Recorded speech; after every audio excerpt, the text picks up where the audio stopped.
पार्थाय प्रतिबोधितां भगवता नारायणे स्वं व्यासेन ग्रथितां पुराण मुनीनां मध्ये महाभारतम् प्रपन्न पारिजाताय तोत्रवेत्रैकपाणये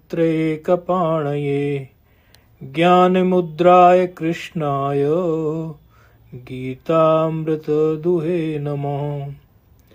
सर्वोपनिषदो गावो दुग्धा गोपालनंदन पार्थो वत्स सुधीर्भोक्ता दुग्धं गीतामृतं महत्।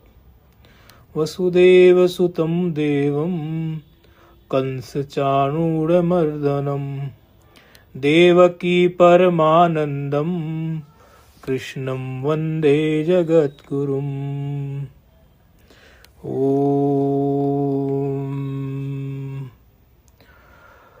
प्रकृतेः क्रियमाणानि गुणैः कर्माणि सर्वशः अहंकार विमूढात्मा कर्तामिति मन्यते।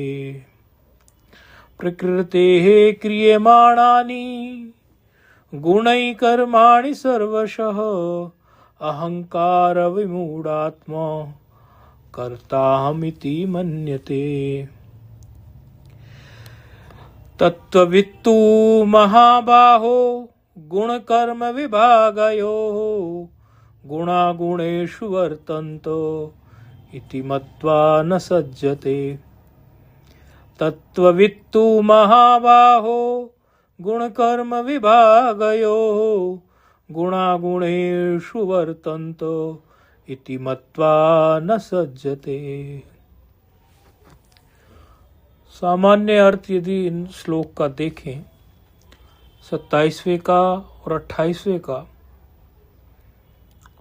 तो भगवान अर्जुन को कह रहे हैं कि ये जो सारे कर्म हैं ये गुण, जो प्रकृति के जो गुण हैं उसके द्वारा हो रहे हैं। मनुष्य तो व्यर्थ में ही अहंकार में मोहित होकर इनको करने वाला मानता है। फिर 28वें में कह रहे हैं कि महाबाहु शब्द से संबोधित किया भगवान ने, मतलब कुछ शक्ति दिखाई कि महाबाहु ये गुण कर्म विभाग यो, गुण कर्म का जो विभाग है ना, गुण का और कर्म का, इसके विभाग को जो तत्व से जान लेता है ना जो महापुरुष, तो उसी को तत्ववेता भी कहते हैं। कि तत्ववित्तु लिखा ना, तत्ववेता। और ये गुण ही गुण में वर्त रहे हैं, वो ऐसा समझता है, वो इस बात को समझ जाता है कि गुण ही गुण में वर्त रहे हैं, तो इनमें वो मोहित नहीं होता, आसक्त नहीं होता। अब देखो, वास्तव में हम यदि प्रैक्टिकली भी देखें तो हम करता है नहीं। इसको मैं आपकी सरल भाषा में समझाने की कोशिश करता हूं। वैसे तो प्रकृति, माया, अविद्या, ये सब एक जैसे शब्द वेदांती लोग समझते हैं। सांख्य वाले जिसको प्रकृति बोलते हैं, अद्वैत वेदांत वाले उसको माया बोलते हैं। अर्थात आप यदि मोटी भाषा में समझें, यदि दर्शन शास्त्र की आप जानकारी नहीं भी रखते, तो माया, अविद्या और प्रकृति, माया, विद्या, ये सब एक ही चीज के नाम है। तो आप इसमें कभी कंफ्यूज ना हो कि माया क्या है, अविद्या क्या है या प्रकृति क्या है। ये तीनों एक ही चीज है। अब इससे मैं एक चिंतन, ये कर्मयोग के 27वें 28वें का चल रहा है, इसका एक सामान्य सा प्रैक्टिकल आप लोगों को बताता हूं। आप लोग रोज देखते हैं कि प्रकृति क्रियमाणानि गुणैः कर्माणि सर्वशः अहंकार विमूढ़ात्मा कर्ता हमिति मन्यते। मतलब सब काम प्रकृति में हो रहे हैं, लेकिन हम व्यर्थ ही अपने को कर्ता समझ के कि हम करने वाले हैं, ये समझते हैं। आप दिन भर में, दिनचर्या में ये देखते होंगे कि आप खूब अभिमान करें कि हम ऐसा कर देंगे, आप अपने को कर्ता मानो। चलो इस श्लोक के विपरीत आप थोड़ा सोच के देखो, आप अपने को कर्ता माने कि मैं ही सब करने वाला हूं और मैं ही सब कर सकता हूं, लेकिन आप इस बात को पूरे 7 दिन भी नहीं निभा पाएंगे, कभी कभी तो पूरे 1 दिन भी नहीं निभा सकते। यानी अगले 7 दिन तक जो आपने सोचा है या 10 दिन तक जो आपने सोचा है कि मैं ही करता हूं और मुझ पर किसी गुण का कोई असर नहीं है, प्रकृति का कोई असर नहीं है, मैं सब कुछ कर दूंगा, तो आपको 7 दिन या 10 दिन में ये महसूस हो जाएगा, बाह्य घटना ही ऐसी घट जाएगी कि आपको बिल्कुल प्रैक्टिकल हो जाएगा कि आप करता हो भी नहीं। मैं थोड़ा अलग दृष्टिकोण देने की आप लोगों को कोशिश कर रहा हूं, फिर शास्त्रीय अंदाज में भी समझा दूंगा। आप छोटा मोटा कुछ भी काम करना चाहेंगे 7 दिन 10 दिन तक जो भी चीजें, तो सारी चीजें आपके अकॉर्डिंग होगी नहीं। आपको झक मार के समझना पड़ेगा कि भाई मैं तो खामखा करता बना घूमता हूं। बोले तू कौन, मैं खामखा, तू कौन, मैं खामखा ही बने घूमता हूं, बाकी तो जो हो रहा है सो हो रहा है, अपने ढंग से हो रहा है, मैं नहीं कर रहा इसको, मुझसे नहीं हो रहा है। महात्मा मिले, बिल्कुल ताजा ही प्रकरण। मैंने कहा महाराज सुबह क्या खाना है?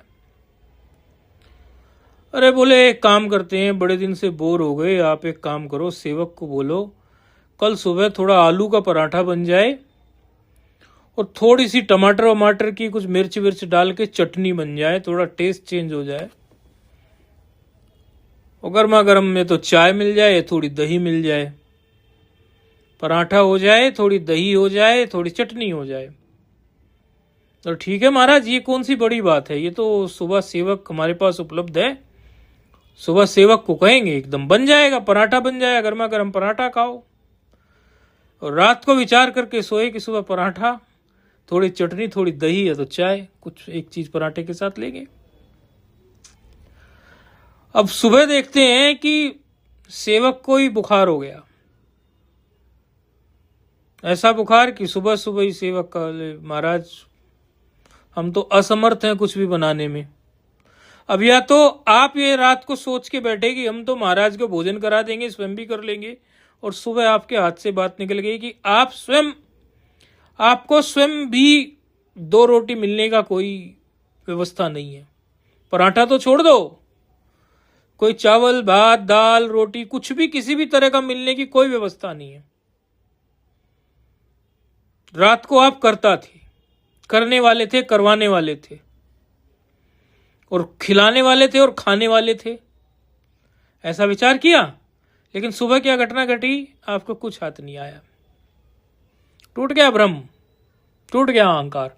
बहुत सामान्य सी बात बता रहे हैं हम, आप लोगों के जीवन में भी घटती हैं, शास्त्रीय अंदाज में भी इसको समझाएंगे इस श्लोक को। प्रकृते है क्रियमाणानि गुणै कर्माणि सर्वसा अहंकार विमूढ़ आत्मा कर्ता अमिति मन्यते। तो कर्ता समझे रात को हम कि भोजन बनवाने वाले हैं, हम बनवाने वाले हैं, सुबह टूट गया। श्लोक याद आया कि अहंकार विमूढ़ आत्मा कर्ता अमिति मन्यते। प्रभु आज तो 2 रोटी की भी बात गई। फिर देखो फिर क्या घटना घटती है। फिर अचानक से कोई आ गया और वो फोन करके बोला महाराज 2 रोटी मेरी भी बनवा लेना। मैंने कहा महाराज आप 2 रोटी की बात कर रहे हो, हमारे तो सारे प्लान धाराशाही हो गए हैं, यहाँ हमें खुद रोटी का कोई ठिकाना नहीं है, हमारे पास कोई सेवक नहीं है और हम बना नहीं रहे, तो हमारा तो कुछ खुद ठिकाना नहीं है। बोले महाराज आपका ठिकाना नहीं है तो मैं आपको भिक्षा लाके दूंगा। ये भी जो घटना घटी ये भी हमारे हाथ में नहीं थी, बिल्कुल हमें बिल्कुल भी नहीं पता, और ना ही उन्हें पता था दूसरे किसी को कि ऐसे ऐसे इनके पास अभी कोई सेवक नहीं है। तो तीसरे व्यक्ति का जो फोन आया, उन्होंने कहा महाराज हम भिक्षा लाके देंगे आपको, आप चिंता ना करें। अब मैं सोचूं कि दोनों ही स्थिति में मैं कर्ता बनने की कोशिश कर रहा हूं, लेकिन बन तो नहीं पा रहा हूं। तो आप सामान्य भाषा में भी यदि श्लोक को समझना चाहें तो ये आपको समझ लेना चाहिए कि आप बेकार में अहंकार करते हैं। ये तो जो हो रहा है सब प्रकृति में गुण ही गुणों में बरत रहे हैं, और अहंकार आप जो कर रहे हैं कर्ता होने का, ये खाली कहने की बात है, प्रकृति में ही सब हो रहा है। अब प्रकृति माया अविद्या ये इंटरचेंजेबली शब्द हैं। अब प्रकृति क्या है और ये आपके गुण क्या है? ये गुण कुछ और नहीं है, ये आपकी इंद्रियां ही गुण है। यही प्रकृति के गुण और गुणों का रिप्रेजेंटेशन है। गुण की बात तो सत्व रजस तमस की चली, लेकिन यदि इसको और थोड़ा आगे लेके बढ़े तो ये गुण ही इंद्रियां हैं। ऐसे गुण आपको दिखेंगे नहीं, न सत्व दिखेगा, न रजस, न तमस, ऐसे कोई मूर्त होके थोड़े दिखेंगे। लेकिन इंद्रियों के रूप में आप देखिए इनको। तो पहले हमने कुछ लोगों को जब न्याय पढ़ाया था, बताया था, सिखाया था, तो उसमें इन्होंने देखा कि पृथ्वी का लक्षण होता है, तो उसमें तत्र गंधवती पृथ्वी, मतलब जिसमें गंध आए वो पृथ्वी होती है। तो यानी घ्राण जो है हमारी इंद्री सूंघने की, वो पृथ्वी का ही तो स्वरूप है। वो पृथ्वी का ही कार्य है कि नहीं है? स्पर्श जो है हमारा, जो स्पर्श की जो हम बात करते हैं, वो स्पर्श जो हमारा त्वचा, फिर कान जो हमारे हैं वो आकाश का ही एक कार्य है। यदि इसको इस तरह से समझने की कोशिश करें तो ये पांचों तत्वों को जब आप समझने की कोशिश करेंगे तो ये आपको समझ में आएगा कि ये पांचों तत्व कोई ना कोई, कुछ ना कुछ, किसी न किसी चीज का स्वरूप है, कार्य है। स्वरूप माना कार्य है। अब हम ये सोचते हैं कि भाई ये इंद्रिया, ये गुण तो हमें दिख नहीं रहे, ये गुण हैं भी कि नहीं है? वास्तव में नहीं है, ये गुण हैं। ऐसा नहीं है कि ये गुण नहीं है, ये गुण हैं। हम नहीं देख पा रहे तो वो अलग बात है, उनको समझना पड़ेगा आपको। क्या नहीं दिख रहे हैं? अभी दिख रहे हैं? अच्छा, ठीक है। तो प्रकृति के ये जो आप सोच रहे हैं कि हम कुछ कर देंगे या कुछ कह देंगे, ये संभव नहीं है। अब अद्वैत वेदांती लोग माया, प्रकृति, अज्ञान, अविद्या, अव्याकृत, ये सब एक ही शब्दों का हेर फेर है। अब ये माया शब्द और प्रकृति शब्द खूब आने वाला है आगे गीता में। अभी तो हम ये तीसरे अध्याय में हैं, आगे आगे बढ़ोगे तुम तो पता चलेगा तुम्हें। और माया को ही इन्होंने प्रकृति कह दिया, और फिर जो है माया के स्वामी को महेश्वर बोल दिया। श्वेताश्वतर उपनिषद में देखोगे ना, मायाम तु प्रकृतिम विद्यात माइनम तु महेश्वरम। मायाम तु प्रकृतिम विद्यात माइनम तु महेश्वरम। बोले मायाम तु प्रकृतिम, बोले माया और प्रकृति एक ही है। ये श्वेताश्वतर उपनिषद में स्पष्ट कर दिया कि माया और प्रकृति एक ही है। मायावी और महेश्वर एक है। बोले माइनम तु महेश्वरम। अब अलग अलग लोग माया का अलग अलग विचार करते रहते हैं। प्रकृति की गुण की बात जब आती है, उससे तो इतनी बात समझ में आ रही है कि गुण का मतलब है सत्व, रजस, तमस। इन्हीं के कारण आपका मन चलता है। आप बोलते हो मैं करने वाला हूं, आपकी बुद्धि में जो विचार आ रहे हैं वो या तो वो सत्व गुण के कारण आ रहे हैं, या रजस के कारण आ रहे हैं, या तमस के कारण आ रहे हैं। कैसे भी करके मेरा स्वार्थ सिद्ध हो जाए, चाहे किसी का कितना भी भारी नुकसान हो जाए, ये तमस है आपकी बुद्धि में। इस समय आपका मन जो लपेटे ले रहा है वो तमस में ले रहा है। कैसे भी करके मेरा फायदा हो जाए, चाहे दूसरे का कितना भी नुकसान हो जाए। और सिर्फ इतना सोच रहे हो कि मेरा फायदा हो जाए, दूसरे के नुकसान की तरफ दृष्टि नहीं है, केवल अपने फायदे की तरफ है, तो थोड़ा ये रजस है। और सत्व गुण तो अपना लुटा के भी वो सत्व गुण है कि मेरा लुट भी जाए, क्या फर्क पड़ता है। अब ये तीनों तरह के तो विचार आपको उठेंगे। आप सोचेंगे कि ये मैं कर रहा हूं, नहीं नहीं, ये गुण हो रहे हैं, गुण। अब गुण शब्द भी पारिभाषिक है। गुण शब्द को यदि आप यहां पढ़ रहे हो, सुन रहे हो, तो सत्व रजस तमस है। जो व्याकरण वाले हैं वो गुण शब्द का अर्थ कुछ और करते हैं, व्याकरण में गुण शब्द का कुछ और अर्थ है, लेकिन आपको कंफ्यूज नहीं करते। अभी मोटा मोटी आप समझे, गुण का मतलब है सत्व गुण, रज गुण, तम गुण। अब माया आया। माया, बोले माया प्रकृति एक है, तो माया क्या? तो एक छोटी सी ऐसी बात बताते, वृंदावन में तो माया सब लोग माया की अलग अलग परिभाषा करते हैं, लेकिन घूम फिर के यही आ जाता है कि एक शक्ति है जो किसी को भी अपने वश में कर लेती है। जैसे वृंदावन के वैष्णव लोग जो हैं वो माया को क्या कहेंगे, बोले जी माया 3 प्रकार की है। ये वृंदावनी लोगों की बात मैं कहता हूं, यानी वैष्णव लोगों की मैं बात कह रहा हूं। कह जी ये महामाया है, ये माया नहीं है, महामाया है, और ये महामाया 3 प्रकार की है। बोले कैसे 3 प्रकार की? बोले एक तो होती है विमुख जन मोहिनी माया, एक तो होती है विमुख जन मोहिनी माया, एक होती है स्वजन मोहिनी माया, एक होती है स्वमोहिनी माया। 3 प्रकार की माया बताई वृंदावनियों ने, वैष्णव लोगों ने। बोले एक होती है जी विमुख जन मोहिनी माया, दूसरी होती है स्वजन मोहिनी माया, और तीसरी होती है स्वमोहिनी माया, खुद को ही मोहित कर ले। अब एग्जाम्पल देंगे। बोले विमुख जन मोहिनी माया तो ऐसी होती है कि भगवान जब मथुरा में जेल में प्रकट होते हैं तो कंस और उनके अनुचरों को मोहित कर देते हैं। विमुख जन को मोहित कर देते हैं। जो विमुख हैं भगवान से, उनको मोहित कर देते हैं। बोले कंस को और उनके अनुचरों को, और इसी बीच भगवान को लेके अपना निकल जाते हैं वो। तो कंस और उनको मोहित कर देते हैं, उनके अनुचरों को। तो ये होती है विमुख जन मोहिनी माया। बोले दूसरा माया का स्वरूप होता है स्वजन मोहिनी माया, कि बोले भगवान आए गोकुल में और उनके अपने ही जो लोग थे, जो अपने होने वाले थे, जिनके हरे ने, बोले उनको ऐसा मोहित किया कि वो सोते ही रह गए, वो सो रहे हैं। चुपचाप खेल हो गया पूरा। भगवान आ गए, वहीं रख दिए भगवान गोकुल में, और गोकुल के लोग सो रहे हैं। ये बोला स्वजनों को मोहित करने वाली माया है, इसको कहते हैं स्वजन मोहिनी माया। बोले जी तीसरी कह रहे हो आप स्वमोहिनी माया? बोले ये तो बड़ी गजब की है जी, इसकी तो बात मत करो जी, इसका तो बड़ा प्रचार चल रहा है आजकल जी। बोले ये कौन है? बोले और कोई नहीं है, तो श्री राधा जी हैं, इसका बड़ा भारी प्रचार चल रहा है जी आजकल। तो राधा राधा राधा राधा राधा राधा राधा राधा बड़ा भारी प्रचार चल रहा है। बोले ये कैसी है जी?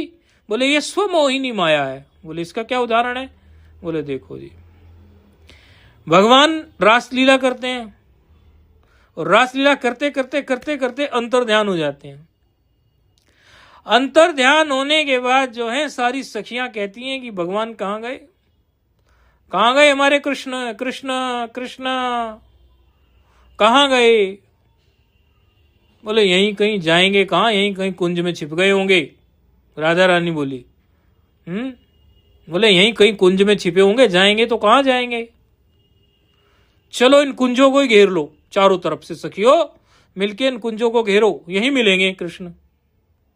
ओहो, सारी गोपियों ने डेरा डाल लिया जी, सब कुंज घेर लिए। कोई इस कुंज में, कोई उस कुंज में ढूंढने लगी। एक सखी को दिख गए भगवान, और दिखते ही भगवान ने क्या लीला की, वो चतुर्भुज हो गए। जो 2 भुजाओं वाले थे वो चतुर्भुज बन गए। अब ये सखी ने सोचा, अरे गोपी ने सोचा ये तो चतुर्भुज भगवान है कोई, ये हमारे कृष्ण तो नहीं है। उसने हाथ जोड़े वापस आ गई। देखो भगवान की लीला, हाथ जोड़े वापस आ गई। बोली मुझे भगवान तो नहीं, मुझे कृष्ण तो नहीं मिले, लेकिन कोई चतुर्भुज भगवान मिल गए।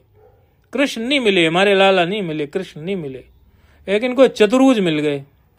श्याम सुंदर नहीं मिल पाए, कोई चतुर्भुज से दिखने वाले देवता बैठे हैं। अब राधा जी तो राधा जी हैं, राधा जी की तो महिमा निराली। वो बोली यहाँ कौन चतुर्भुज देवता आने वाला है, कैसी बात करती हो, कुछ भी नहीं है, मैं देखती हूं। गई जाके, अब भगवान जो है यहाँ राधा को देखकर राधा जी पर मोहित हो गए। स्वमोहिनी माया, भगवान राधा जी को देखकर यहाँ मोहित हो गए, और उनका चतुर्भुज का संकल्प छूट गया, 2 भुज हो गए, 2 भुजा वाले हो गए। तो इसे कहते हैं स्वमोहिनी माया।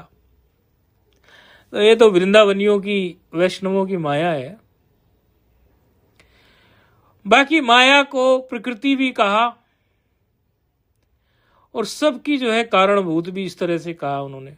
आगे आप देखोगे तो भगवान प्रकृति का भी भेद करेंगे। जब आप 7वें अध्याय में चले जाओगे तो चौथे और पांचवें श्लोक में भगवान प्रकृति का भी भेद कर देंगे, परा प्रकृति और अपरा प्रकृति में। बोले भूमि रापो अनलो वायु खम मनो बुद्धि रेवचा अहंकार इतियम में भिन्न प्रकृति अष्टधा। मतलब वहां परा प्रकृति और अपरा प्रकृति का भी भेद कर देंगे, और ज्यादा विस्तार में बात चली जाएगी वहां। लेकिन वो प्रकृति को इस प्रकृति के साथ एक मत समझना, वो थोड़ा अलग प्रकृति का वर्णन है। ये यहां थोड़ा प्रकृति का वर्णन अलग है। यहां तो प्रकृति का संबंध तुम्हारे गुणों से दिखा के ये बताना चाह रहे हैं कि ये जो गुण है प्रकृति के अंतर्गत, समझाने का एक नजरिया होता है ना, जिस नजरिए से भगवान जब जैसा समझा रहे हैं तब हमें वैसा ही समझना है। इसी के लिए फिर आचार्य की जरूरत होती है, जो अपने मन से समझते हैं श्रीमद् भगवद गीता को, वो ठीक से समझ नहीं पाते। इसी के लिए भाष्य की आवश्यकता होती है, टीका की आवश्यकता होती है, गुरुजनों की आवश्यकता होती है। वो समझाते हैं कि भाई किस एंगल से इसको समझना है, अन्यथा हम अपने ढंग से इसको समझना चालू कर देते हैं। तो व्यर्थ में हम कर्ता बने घूमते हैं, वास्तव में हम कर्ता है ही नहीं। चाह के भी हम कर्ता हो भी नहीं पाते। आप प्रतिदिन की दिनचर्या देख लो या कैसे भी कर लो, हम तो व्यर्थ ही कर्ता बने घूम रहे हैं। यही माया, यही प्रकृति हमें घुमा रही है। जब 18वें अध्याय में जाओगे ना, तो भगवान जो पहले पढ़ाई थी उनको याद होगा।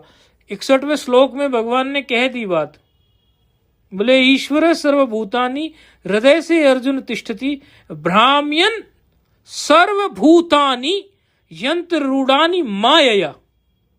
भ्राम्यन सर्वभूतानि यंत्र रूढ़ानी मायया। बोले सबको यंत्र की तरह अपनी माया से सबके हृदय में ईश्वर बैठा है। ईश्वर सर्वभूतानि हृदय से अर्जुन तिष्ठति। ईश्वर सर्वभूतों में है, लेकिन हृदय में विशेष रूप से महसूस होता है। लेकिन सभी को माया ऐसे तरह से घुमा रही है, खूब घुमा रही है। लेकिन यहां जो हम देख रहे हैं प्रकृति क्रियमाणानि, ये यहां आपको समझना पड़ेगा कि अहंकार जो कहा जा रहा है, अहंकार विमूढ़ आत्मा, तो ये वास्तव में हम इन गुणों के साथ तादात्म्य करके अपने को कर्ता मानते हैं। और जहां कर्तापन हमारा पैदा हो गया, वहीं समझ लीजिए भोक्तापन आ गया। जब तक आपके अंदर कर्तापन नहीं आएगा, तब तक आपके अंदर भोक्तापन भी नहीं आएगा। आप कहीं ना कहीं किसी न किसी अंश में कर्ता हुए हैं, डूअर हुए हैं, मैं करने वाला हूं, तो कहीं ना कहीं उससे संबंधित राग या द्वेष हो जाएगा। कोई काम बिगड़ गया तो द्वेष हो जाएगा, गुस्सा आ जाएगा। बन गया तो राग हो जाएगा, बहुत बढ़िया बहुत बढ़िया। कोई आपके अनुकूल हो गया तो ये पूरा चक्र है। इस चक्र से ज्ञानवान परे रहता है। इस बात को उन्होंने 28वें श्लोक में फिर कही बात, बोले तत्वित्तु महाभावो गुण कर्म विभागयो गुणा गुणेषु वर्तन्ता इति मत्वा न सज्जते। ये जो मैं गुणों की बात कर रहा हूं, ये गुण ही गुणों में बरत रहे हैं, ये प्रकृति के गुण बरत रहे हैं। इनमें तू व्यर्थ में वो नहीं बनना है, तुझे कोई डूअर नहीं बनना है, इनका करने वाला नहीं बनना है। महाभाव अर्जुन, मतलब इतने शक्तिशाली तुम हो, तो ये तत्वविद जो होता है, बोले वो इस बात को जानता है, इसलिए वो आसक्त नहीं होता। वो समझता है इस बात को तत्वविद कि गुणा गुणेषु वर्तन्त, गुण ही गुण में वर्त रहे। उसको पक्की होती है ये संवित, उसकी हिलती नहीं है संवित इस बात में। ऐसा नहीं कि आधे घंटे के लिए तो ये बात पक्की हो गई, अगले 1 घंटे में फिर ये बात कच्ची रहेगी, ऐसी नहीं होती ज्ञानवान को। तत्ववित्तु का तो मतलब ही यही है ना, तत्वम वेत्ति तत्वविद। जो तत्व को ठीक प्रकार से जान गया वही तत्वविद होता है। जैसे तत्व को जानने का मतलब क्या है कि वो नाम और रूप से पहले उस चीज को जानता है। तत्व में जब नाम और रूप आ गए तभी तो वो अपनी कार्य अवस्था में आ गया। लेकिन यदि आप उसकी पूर्व में देखो, जैसे एक एग्जाम्पल लो, जैसे सोना है, स्वर्ण, स्वर्ण को देखो तो स्वर्ण एक तत्व है। स्वर्ण से समझाने की कोशिश कर रहे हैं, स्वर्ण एक तत्व है। लेकिन उसमें यदि आपने कंगन गढ़ दिए तो नाम आ गया कंगन, फिर उसका रूप भी आ गया कि कंगन गोल होता है जी। अंगूठी, रिंग, तो उसका नाम आ गया अंगूठी। एक यदि सोना हो तो सोने का कुछ नहीं, सोना तो सोना है। लेकिन यदि उसमें हमने आगे कुछ कार्य कर दिया, या तो कंगन बना दिया, या उसकी अंगूठी बना दी, हार बना दिया, कड़ा बना दिया, तो नाम भी आ गया, हार आ गया, कड़ा आ गया, कंगन आ गया, और रूप भी आ गया, दिखने में वो दिखेगा, कोई गोल दिखेगा, कोई चकोर दिखेगा, कोई कैसा दिखेगा। तो ये नाम रूप की तरफ जिसकी दृष्टि जा रही है वो भी संसार की तरफ दृष्टि डाल रहा है। लेकिन राम रूप से पहले वो सोना है, ये जो दृष्टि है तत्व की तरफ दृष्टि है। जैसे कोई व्यक्ति कहेगा घड़ा घट है, फिर कहेगा ये सकोरा है, और कोई व्यक्ति कह रहे कुछ भी नहीं, मिट्टी तो है। बोले सकोरा है तो मिट्टी है, घड़ा है तो मिट्टी है, खाली उसका नाम रूप तो दिख रहा है, अभी टूट जाएगा फिर मिट्टी की मिट्टी है, ये तो मिट्टी ही है। तो तत्विद जो होता है वो सब तत्वों को तत्व से जानता है। गुण जो हैं वो सत्व रजस तमस, वो गुण जब इंद्रियों में वो परिणत हो जाते हैं और फिर इंद्रियां जो अपना कमाल करती हैं, उधर उसकी दृष्टि नहीं है, उससे पहले ही उसकी दृष्टि है, तत्व की तरफ उसकी दृष्टि है। वो कहता है ये तो गुण ही गुणों में खेल खेल रहे हैं, तत्व तो कुछ और ही है। और ऐसा तत्वित होता है वो। बोले ये तो गुण गुण में बरत रहे हैं और कुछ भी नहीं हो रहा है, किसी न किसी रूप में गुण ही कुछ कर रहे हैं। जैसे एक बार हम जब पहले, इससे पहले ये चोले में, संत चोले में आने से पहले, मतलब ये बाबा होने के पहले, हम मुंबई में गए एक बार। तो वो इंटरव्यू के लिए, हमारा उसका इंटरव्यू था, क्या कहते हैं, नीदर हमें जाना था, हमें लगता है शायद यूएस जाना था, तो उसकी मुंबई में हमारा वीजा का इंटरव्यू था। तो हम गए, तो हमें ऑफिस से एक गाड़ी मिली हुई थी मुंबई में, तो हम उस गाड़ी में बैठे, अकेले हमें गाड़ी अलॉट थी। वो गाड़ी में बैठ के हमने गाड़ी का शीशा बंद करा लिया, और चश्मा था हमारे पास बहुत अच्छा रेबन का, वो तो बहुत दिनों तक रहा, बाद में किसी को दे दिया था, हमें याद नहीं अब तो कहाँ है वो, बड़े दिन तक चला, वो बहुत काम निभाया था उसने भी। तो रेबन का चश्मा था हमारे पास, बड़ा महंगा आया था, हमने उसको लगाया और गाड़ी में पूरे बाबू साहब बन के बैठ गए, ना बाहर देख रहे हैं, पूरा मुंबई दिख रही है।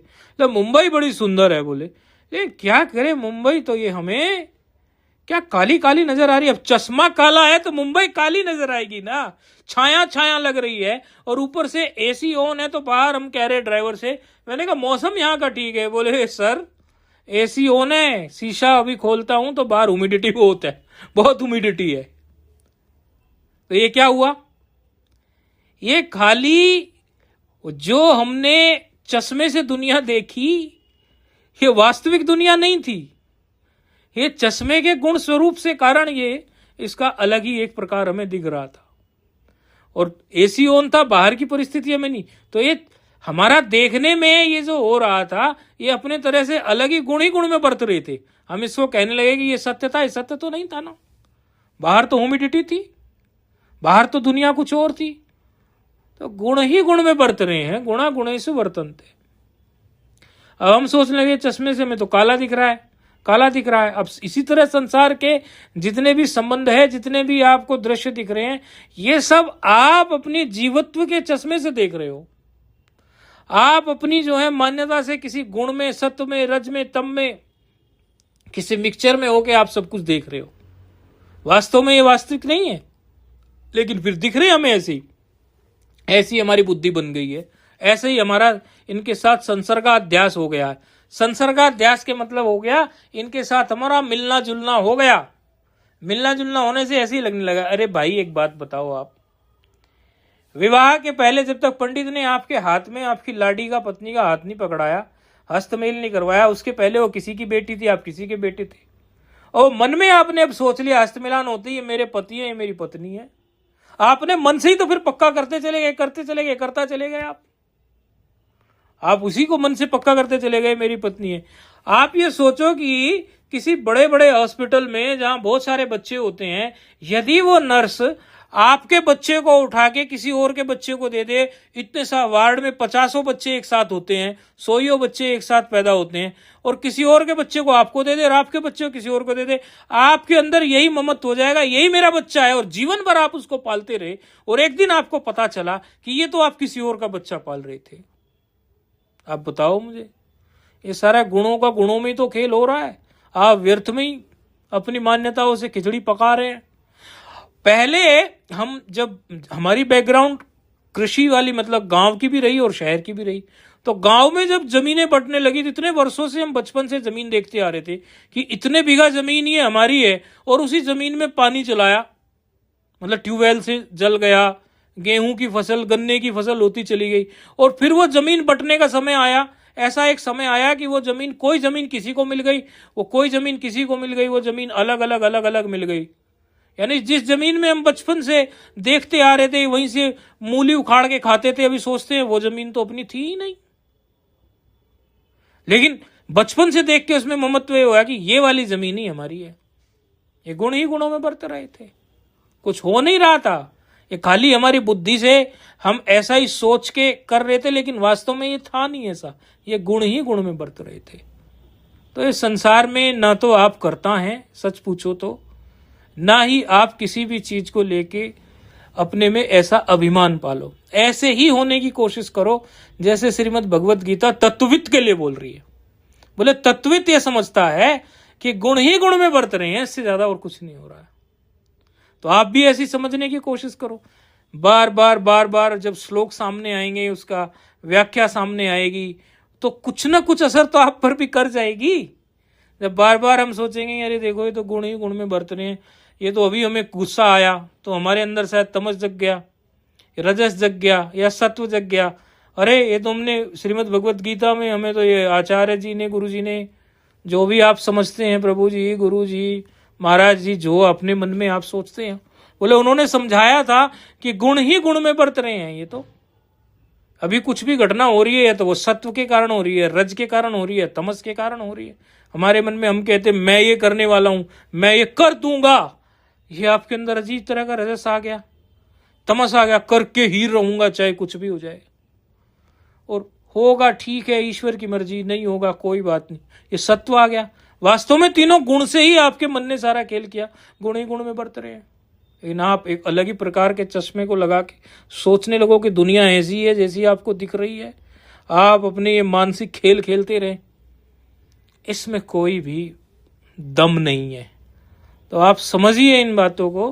भगवान जो कह रहे हैं कि ये गुण ही गुणों में बरत रहे हैं, बाकी तो सब ऐसा का ऐसा ही खेल है। नारायण नारायण नारायण।